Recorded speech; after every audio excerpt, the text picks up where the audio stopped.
본디오 빌라도에게 고난을 받으사. 누가복음 23장 13절 말씀입니다. 빌라도가 대제사장들과 지도자들과 백성들을 불렀습니다. 그리고 말했습니다.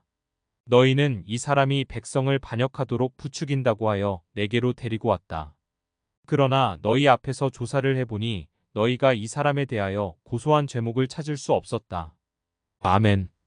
교회를 다니다가 안 다니는 사람들의 이야기를 들어보면 대부분이 교회를 다니면서 사람들에게 상처를 받고 성도들에게 시험을 받고 교회가 서로 싸우는 것을 보고는 교회를 나가지 않는다는 이야기를 많이 듣게 됩니다.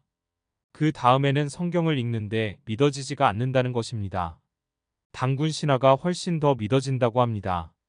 아담과 하와가 가인과 아벨을 낳았는데 가인이 어떻게 결혼을 할 수 있었느냐는 것이 의문스럽고 믿겨지지 않는다고 하였습니다. 그래서 잠언서와 전도서만 읽는다고 하였습니다. 교회에 예배를 드리러 가는 것도 하나님의 은혜가 없으면 할 수 없는 일일 것이며 말씀 읽고 기도하는 일은 물론이며 말씀을 들으면 믿어지는 것이 너무나 큰 은혜 중에 은혜임을 보게 됩니다. 말씀 묵상을 통해서는 나의 죄를 볼 수 있게 하시고 회개하게 하여 주심으로 기쁨의 나날을 살아가게 해주시는 것이 또한 은혜임을 알 수 있습니다.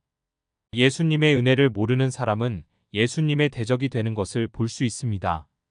교회를 다니다가 여호와의 증인에게 빠져버리는 경우가 가끔 있습니다.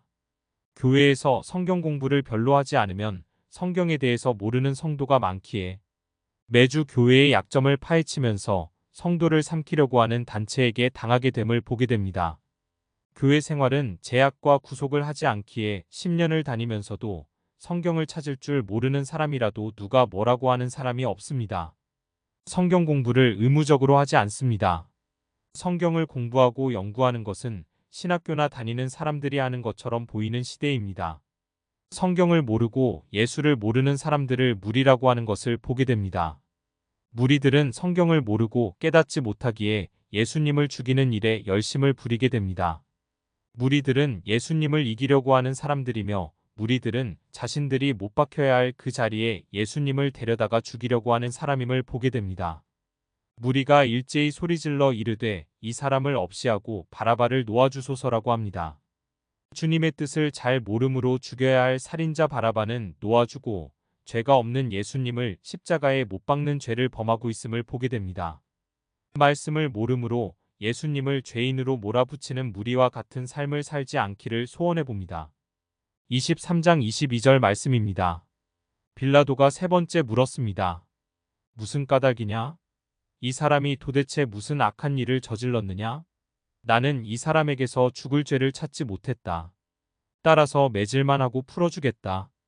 이 말을 들은 사람들은 뜻을 굽히지 않고 계속해서 큰 소리로 예수님을 십자가에 못 박으라고 요구했습니다. 아멘. 사도신경에는 예수님이 무리들에게 고난을 받으신 것이 아니라 본디오 빌라도에게 고난을 받으셨다고 말씀을 하고 있습니다. 결정권자의 잘못은 영원하다는 것을 보게 됩니다. 무리들의 요구에 빌라도는 예수님을 십자가에 못 박게 합니다. 주님의 마음에 못을 박는 일이 얼마나 많은지 돌아봅니다. 고난주간을 맞이하여서 예수님의 마음에 못을 박는 일이 어떤 것인지를 알기 원합니다. 형제를 실족하게 하는 일이 예수님의 마음에 못을 박는 일일 것입니다. 주님보다 세상을 더 사랑하는 일과 물질과 우상에게 절하는 것들이 주님의 마음에 못을 다시 한번 박는 것이라는 생각을 하게 됩니다.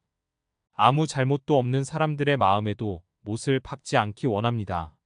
아내의 마음에, 자녀들의 마음에, 목사님과 성도님들의 마음에 못을 박는 말을 하지 않기 원하며 박힌 못들을 빼드리는 친절과 겸손과 인내의 사람이 되기를 원합니다. 오히려 나의 마음에 남아있는 정과 욕심을 십자가에 못 박아버리는 2008년 고난주간이 되기를 진실로 소원해보는 아침입니다. 49살의 묵상한 말씀입니다. 감사합니다, 주님.